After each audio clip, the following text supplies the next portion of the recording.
Mobile ফোনের memory বা storage যদি একেবারে ফিল আপ হয়ে যায় তাহলে কিভাবে খালি করব। প্রথমে খালি করতে হলে প্রথমে আমাদের সেটিংয়ে যেতে হবে। আমি সেটিংয়ে গেলাম। সেটিংয়ে যাওয়ার পরে ফোনের স্টোরেজ বা মেমোরিতে প্রবেশ করব। যদি মেমোরি এখানে সরাসরি সেটিংয়ে শো না করে তাহলে এডিশনাল সেটিংয়ে যেতে হবে। আমার এখানে সরাসরি মেমোরি স্টোরেজ শো করছে না, আমি এডিশনাল সেটিংয়ে প্রবেশ করলাম। এডিশনাল সেটিংয়ের পরে এই যে দেখুন এখন সবার উপরেই স্টোরেজ চলে আসছে। এই স্টোরেজে প্রবেশ করলাম। তারপর দেখেন এখানে দেখাচ্ছে আমার 30 জিবি ইউজড আর 32 জিবির মধ্যে 30 জিবি ইউজড। এখন এই যে ডান সাইডে দেখেন ক্লিন লেখা, এই ক্লিন লেখাতে ক্লিক করব। ক্লিক করার পরে এখন আপনি যেখান থেকে ক্লিন করতে চান এখানে সব দেখাবে।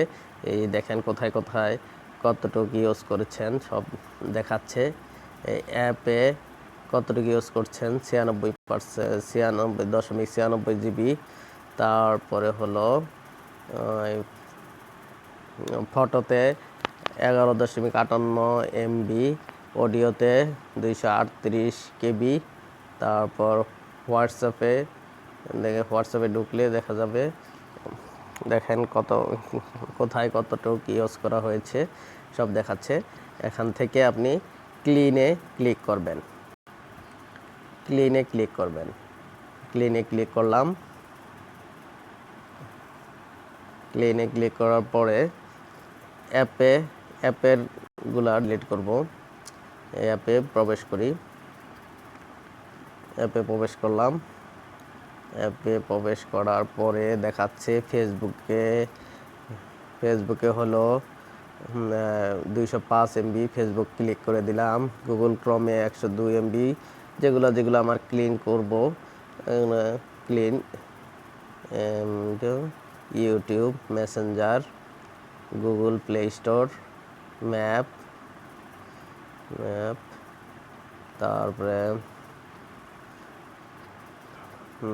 আর কি বিজনেস সুইট, তারপরে light, video, photo, file manager, আইওপো, মোটামুটি কিপ নোট থাক।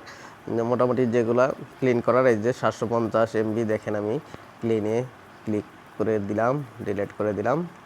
তো এখন ক্লিন হয়ে গেছে। দেখি আবার মেমোরি এই যে ফ্রিড আপ 15.78 KB অফ স্পেস। তো দেখা যাক